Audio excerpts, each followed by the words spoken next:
Muito bem, eu vou gravar essa aula 4 que alguns alunos perderam, então eu vou tentar ser o mais concisa possível para não ficar uma coisa muito longa, né? Nesse módulo 4, nós temos 3 tópicos, e o que faz com que esses 3 tópicos estejam aqui nessa aula é que os 3 tópicos falam de substâncias no estado gasoso. Então não é uma aula sobre gases, porque quem dá aula de gases são os físicos, mas aqui a hipótese de Avogadro, ele trabalhava com gases. Equação do estado gasoso e o volume molar de um gás na CNTP. Então, os 3 tópicos nessa aula estão linkados por conta de tratar de gases.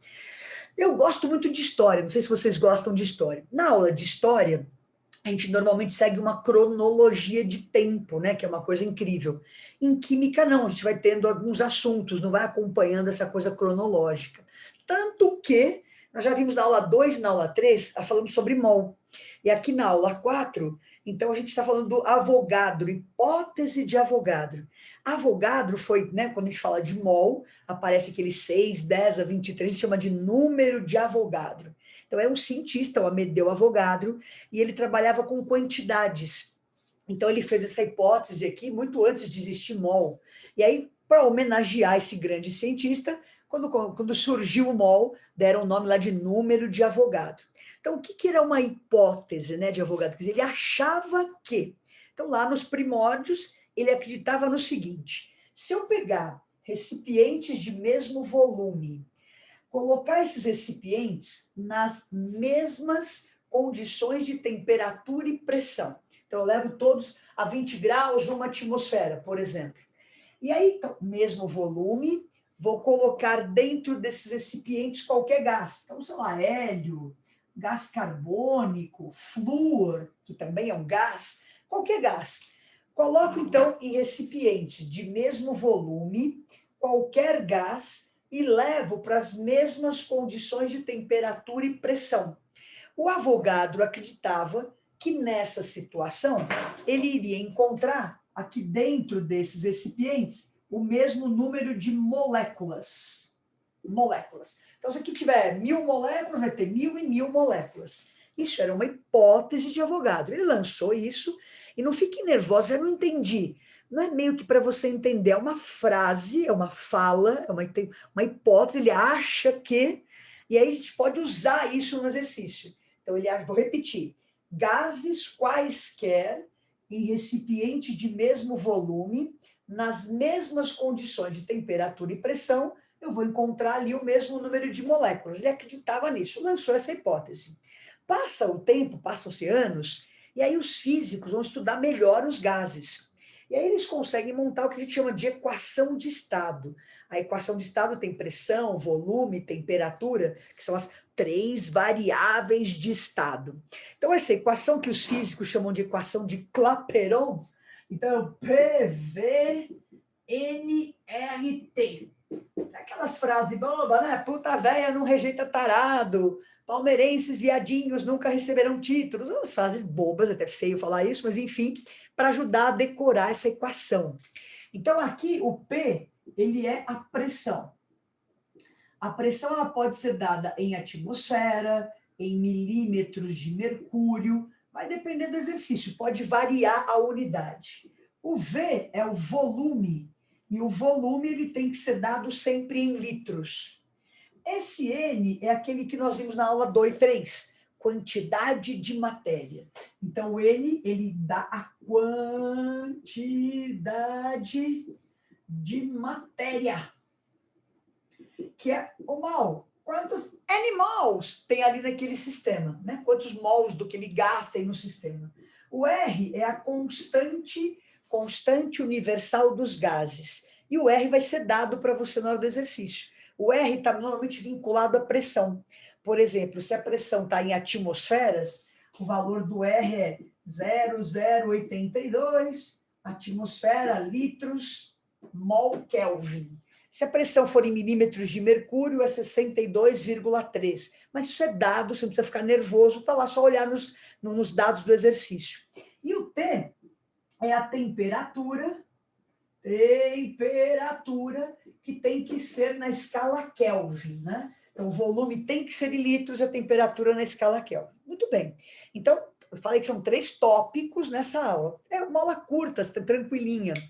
Aí, quando os físicos descobrem essa equação que define o estado gasoso, eu posso fazer o seguinte, ó, eu vou isolar esse M, esse número de mols, que é essa quantidade de partículas, né? Então, se eu isolar o N, eu vou passar o RT dividindo. Ops, vai ficar aqui, PV-RT. Então, isso aqui me dá essa quantidade de partículas que eu tenho lá no sistema. Se eu voltar na história com essa informação e chegar aqui na hipótese de Avogadro, sabendo daquilo, você fala, nossa, isso aqui, né, o número de mols, ele aqui, ó, PVRT. A pressão e a temperatura são iguais. E o volume também. Então, olha só, a pressão, o volume e a temperatura são iguais nos 3 recipientes. O R é uma constante. Então, com certeza, esse N, né, o número de mols, vai ser igual em todos os recipientes. Então, o que acontece aqui, né? Ops, mesmo número de mols implica no mesmo número de moléculas. Deixa eu até fazer um tracinho aqui, não é que é a mesma coisa, né? Então, o Avogadro, lá na sua época, ele nem conhecia mol, ele acreditava, era uma hipótese. Eu acho que, quando descobrimos essa equação, a gente volta com essa informação, então, retomando, se o P, o V e o R é igual em todos os potinhos, não importa o gás, o número de mols é o mesmo, então, consequentemente, o número de moléculas é o mesmo. Então, alguns autores, em vez de falar hipótese, chamam de lei de Avogadro, porque agora ela está confirmada, eu tenho certeza, é verdade. Qualquer gás, recipiente de mesmo volume, nas mesmas condições de temperatura e pressão, eu vou ter o mesmo número de moléculas ou o mesmo número de mols, numa versão mais moderninha, mais atualizada. Então, primeira parte da nossa aula está aí. Equação de estado e a hipótese ou a lei de Avogadro, né? Isso aqui são informações. A gente, num exercício, pode querer, ele dá a pressão, o volume, que é calcular a temperatura. A gente vai, dependendo do exercício, brincar com essas informações, né? Agora, o último item dessa aula, volume molar de um gás, né? Quando a gente fala massa molar, é a massa de um mol, né? Isso, massa molar, massa de um mol. Então, volume molar é o volume de um mol, mas é o mol de um gás, né? Eu sempre brinco que os físicos, eles nasceram na Finlândia, porque os físicos, eles acham que condições normais de temperatura e pressão, ou eu posso chamar também de temperatura e pressão normais. Eles acham normal você estar ao nível do mar numa temperatura de 0 graus Celsius. Se fossem físicos aqui do Brasil, não é normal você estar na praia 0 graus, né, moçada? Então, eu vou contar uma história besta aqui, só para a gente tentar lembrar daqueles dados ali. Então, você foi numa festa. Tá lá na festa, você lembra quando tinha o emo, aquele pessoal com uma franja, assim, meio tristonho, uma cambúzio? Então, você é um memo. Você foi numa festa de pagodeiro, você fala, meu, o que é isso? Ninguém está nem me olhando, ninguém me quer. Tá lá você, largado no cantinho da festa. Você fala, bom, droga, já que ninguém me quer, o que eu poderia fazer aqui no cantinho da festa, fazendo nada? Ah, pega uma bexiga, começa a brincar com a bexiga. Aí você tá lá sem fazer nada, fala assim, ah, vou soltar um pum na bexiga. Ah, mas não é um pum qualquer. Você vai soltar um mal de pum na bexiga. Aí você começa a ficar mais feliz, porque mexer com bexiga é gostosinho, né? A gente lembra da infância. Então você começa a ficar até um pouquinho mais feliz, dá um sorrisinho de lado. Você fala assim, bom, agora sim eu tenho um novo amigo, esse mal de pum. O que eu poderia fazer com esse meu novo amigo? Ah, entra no carro e vai para Santos, né, moção? É uma delícia pegar as curvas da estrada de Santos. Chegou em Santos, ao nível do mar, na praia, no canto da praia tem uma geladeira. Você falava, vou entrar no canto lá na praia, na geladeira. Então tá você e seu novo amigo Mal de Pum, desceram para Santos, estão lá em Santos, aquelas ondinhas, aquela alegria, vê uma geladeira, entra na geladeira. E aí você tá até mais feliz com o seu Mal de Pum na praia, dentro da geladeira. Tá lá saltitante. E aí você se pergunta, caramba, estou aqui na praia. Então a praia, a pressão é de 1 atmosfera. Estou aqui dentro da geladeira, cuja temperatura está 0 graus Celsius. Lembra que eu falei? Para estar nessas condições normais, só se fosse na praia, dentro da geladeira.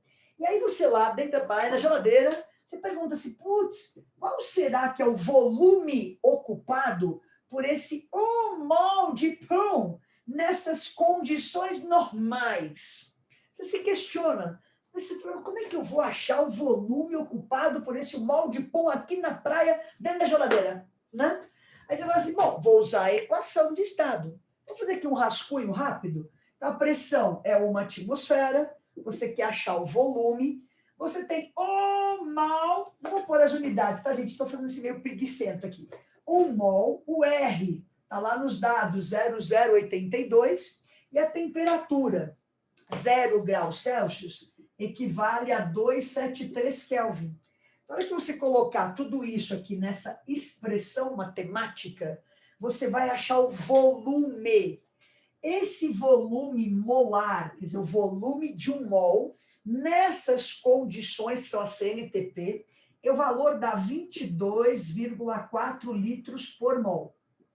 Então, isso daqui acaba sendo um padrão estabelecido por você. Se você tiver 1 mol de qualquer gás na CNTP, você pode dizer que o volume ocupado por esse 1 mol vai ser sempre 22,4. Pode ser pão, o que você quiser, não importa o gás. Importa que é 1 mol e as condições em que ele está. Perfeito. Então, para que isso vai agregar o quê aqui, né? Nós estamos fazendo, nessas últimas aulas, essas relações entre unidades. A gente fala assim, 1 mol equivale a 6, 10 a 23 moléculas, átomos, então partículas por mol.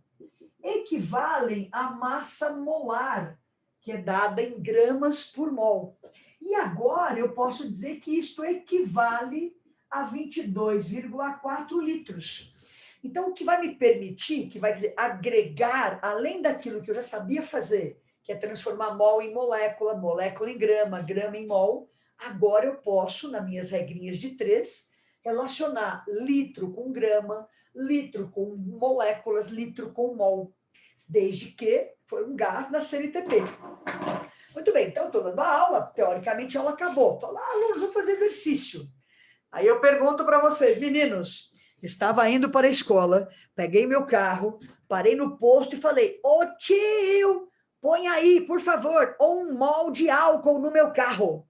Se eu pedir 1 mol de álcool para ele pôr no meu carro, quantos litros ele vai colocar? Se tivéssemos aqui ao vivo, vocês iam responder. 22,4. Eu falo, não, caíram na minha pegadinha. Álcool é gás?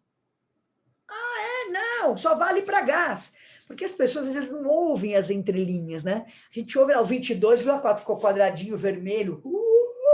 A pessoa nem ouve. Se eu falar assim, qual é o volume da berinjela no Everest? 22,4. Quem é sua mãe? 22,4. Não! Então eu preciso ter um gás. Então agora peguei minha Kombi movida a gás. Estou indo para a escola. Paro no posto. Ô tio, põe aí 1 mol de gás no meu carro. Aí eu pergunto, meninos, quantos litros ele vai pôr? Aí vocês respondem. 22,4. Eu falo, não, eu estou aqui em São Bernardo do Campo, não está 0 graus e eu não estou ao nível do mar. Então, eu estou falando isso, atormentando vocês, para vocês caírem nessa cilada que eu estou inventando.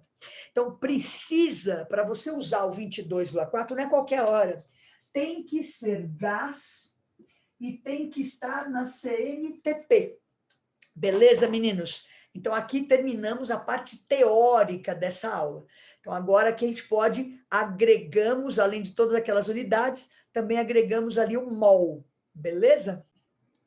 Bom, agora nós vamos lá para os exercícios da apostila, na página 41. Então, o primeiro exercício diz assim, a equação de estado ela é muito usada quando, em certas situações, em química, tratamos de gases e lhe dá a equação que a gente acabou de ver, a equação PV-NRT, uma equação de gases perfeitos ou ideais.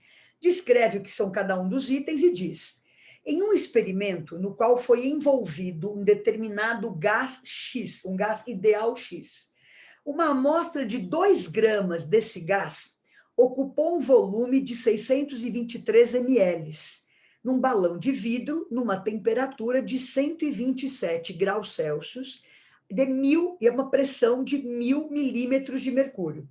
Considerando que este gás X seja obrigatoriamente um dos gases que estão nas alternativas, vamos identificá-lo.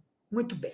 Ele foi bem direcionando a gente, ele deu a equação e ele me deu todas essas informações e quer que eu identifique qual é o gás. Se eu olhar para essa equação, PV, o N, né, que é o número de mols, lembra que a formulinha para número de mols é a massa dada dividida pela massa molar. Então, eu vou pegar os dados e vou substituir. Só que eu tenho que mudar algumas unidades. O volume, ele tem que ser em litros. Então, eu vou dividir aqui por 1000 para passar para litros. A temperatura tem que ser na escala Kelvin. Então, soma 273, 400 Kelvin. E vamos substituir. O valor do R está aqui nos dados. Então, a pressão é de 1000 milímetros de mercúrio. O volume, 0,623 litros. A massa do gás, 2 gramas. E justamente a incógnita que eu tenho aqui vai ficar a massa molar, porque eu não sei qual é o gás. Então, justamente essa massa molar que vai me fazer depois olhar as alternativas e descobrir qual é o gás. Não dá para eu, de pá prima, descobrir já qual é o gás. Então, aqui o R, 62,3 milímetros de mercúrio, litro, mol, Kelvin, e a temperatura, 400 Kelvin, né? Então, substituindo tudo bonitinho, vou isolar o N. Então, troca de lugar aqui. Então, ficou 2 gramas vezes 62,3 milímetros de mercúrio, litro, mol, Kelvin, 400, e aqui dividido por 1000 milímetros de mercúrio, 0,623 litros. Então, vai cortar, né, o milímetro de mercúrio, litro, Kelvin, e aí a resposta, né, multiplicando, dividindo aqui, multiplicando tudo isso, dividindo, dá 80, aqui a resposta é grama por mol. 80 gramas por mol. Então, eu descobri qual é a massa molar do gás. Então, agora eu vou pegar cada uma das alternativas e descobrir qual é o gás desses que estão aqui, que a massa molar é 80. Então, o primeiro gás é o H2. Então, a massa molar, 2 vezes 1. Então, a massa molar aqui é 2 gramas por mol. Então, não é o que eu estou procurando. Na letra B, a massa é o O2. Massa molar, 2 vezes 16. Então, 2 vezes 16 dá 32 gramas por mol. Também não é esse que eu quero que a massa molar é 80, droga. Letrinha C é o NO2. Então, o N vale 14, 2 vezes o O, que é 16. Vou fazer aqui, tá, gente? Dá de cabeça 46, é isso, 46? Deixa eu ver, 46 gramas por mol. Então, não é esse também que eu quero, droga. Vou pegar a letrinha D, tá lá o SO2. Então, o SO2, o enxofre é 32, 2 vezes o O, que é 16. Isso dá uma massa molar, que é igual a 64 gramas por mol. Então, também não é esse aí. E, finalmente, a letrinha E, que é o SO3. Vou achar a massa molar, o enxofre é 32, 3 vezes o O, que é 16. Aí sim, de cabeça, 80 gramas por mol.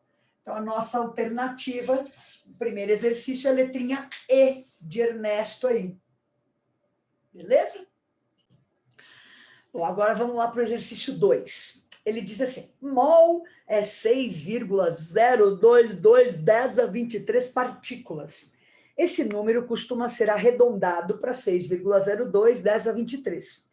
Uma massa de 44 gramas de CO2 corresponde a 1 mol de CO2 e ocupa lá na CNTP o volume fixo, né? Porque é um gás na CNTP, sempre 22,4 litros por mol. Então, ele está afirmando isso para você. 1 mol tem 44 gramas, então isso aqui é a massa molar e equivale ao volume molar de um gás na CNTP. Perfeito. Deu essa informação. E ele pergunta, desse modo, né, sabendo disso, assinale a alternativa que apresenta aproximadamente o volume ocupado por 188 gramas de gás carbônico. Então, eu quero saber, em 188 gramas, qual é o volume. Então, eu quero relacionar a massa com o volume. Então, aqui está a minha certeza. Ele me disse no enunciado que 44 gramas ocupam 22,4 litros. Então, lembra que na hora de montar a regra de 3, as unidades, né, coerentes. Então, 188 gramas de CO2, qual será o volume de CO2? Então, multiplicando aqui em cross, dá 95,7 litros, o que é aproximadamente 96 litros, letrinha A, de A mais legal. Então, ele dando aqui essa certeza, a ideia é essa, né? Você poder relacionar direto grama com litros, quando é um gás na CNTP. Bonitinho, gostosinho. Agora vamos lá, terceiro e último exercício, meninos. As figuras A, B, C e D apresentam recipientes de volumes dados contendo substâncias gasosas nas mesmas condições de temperatura e pressão. Pela lei de Avogadro, volumes iguais de qualquer gás nas mesmas condições de temperatura e pressão encerram o mesmo número de moléculas. Isso a hipótese está te contando, te lembrando da hipótese de Avogadro. Então, lembrando disso, né, sabendo disso, é possível afirmar que o número total de átomos é igual em qual dos recipientes? Então, aí aquela pegadinha, né, gente? O Avogadro disse o mesmo número de moléculas. E ele quer que eu descubra quais dos recipientes têm o mesmo número de átomos. Então, vamos começar pela hipótese de Avogadro. Recipientes de mesmo volume, nas mesmas condições de temperatura e pressão, vai ter o mesmo número de moléculas. Então, aqui, 25 litros, vamos chutar, que aqui eu tenha X moléculas. Então, se aqui eu tiver X moléculas, aqui eu também teria essas mesmas X moléculas, o mesmo número de moléculas. Então, gases quaisquer, recipiente de mesmo volume, nas mesmas condições de temperatura e pressão, é tudo igual, mesmo número de moléculas. Como aqui tem 50 litros, é o dobro do volume, eu teria o dobro do número de moléculas. Então, aqui eu teria 2x moléculas. E aqui também, 2 vezes x moléculas, o dobro do que tem ali com 25 litros. Moléculas. Só que a pergunta, né, lembra que é o número de átomos. Quem tem o maior número, ou igual quantidade de átomos. Então, eu olho aqui, a molécula é ozônio. Então, para o ozônio, eu posso dizer, olha, uma molécula de ozônio, ela é formada por 3 átomos. Né? Tem 3 oxigênios. Como eu tenho aqui 2x moléculas, eu vou descobrir quantos átomos. Então, ali a letrinha A, 3 vezes 2, daria aqui 6x átomos. Achei o número de átomos no recipiente A. Aqui é o gás carbônico, então eu posso dizer, olha, uma molécula de gás carbônico tem 2 de O e 1 de C. Então, ela tem 3 átomos. Como aqui eu tenho X moléculas, eu vou dizer que é 3 vezes X átomos que eu tenho no recipiente B. Vou lá para o recipiente C. Aqui é o hélio, né? Um átomo só. Então, eu posso dizer, ó, para o hélio, uma molécula equivale a um átomo. Perfeito. Se eu tenho aqui 2x moléculas, eu vou encontrar 2x vezes 1, 2x átomos. Então, estou descobrindo o número de átomos. E, finalmente, aqui na molécula do eteno, posso dizer, ó, uma molécula de eteno tem 2 de carbono mais 4, são 6 átomos. Aqui, como eu tenho X, eu vou achar o número de átomos. Então, 6 vezes X, 6x átomos. Então, quem olhando aí, quem ficou com o mesmo número de átomos, é o frasco A e o frasco D. eles têm 6x átomos em cada um deles. Então, a resposta da letrinha D de delícia. Então, esse aqui é um pouquinho complexo, né? Tem que dar um pouquinho além. Então, achamos, tem aqui o volume que é o dobro, tivemos que achar, né, pensar nas moléculas, e depois em cada molécula, quantos átomos para achar os que tem igual. Muito bonitinho. Gente, um beijo, espero ter ajudado os senhores aí. Beleza? Tchau!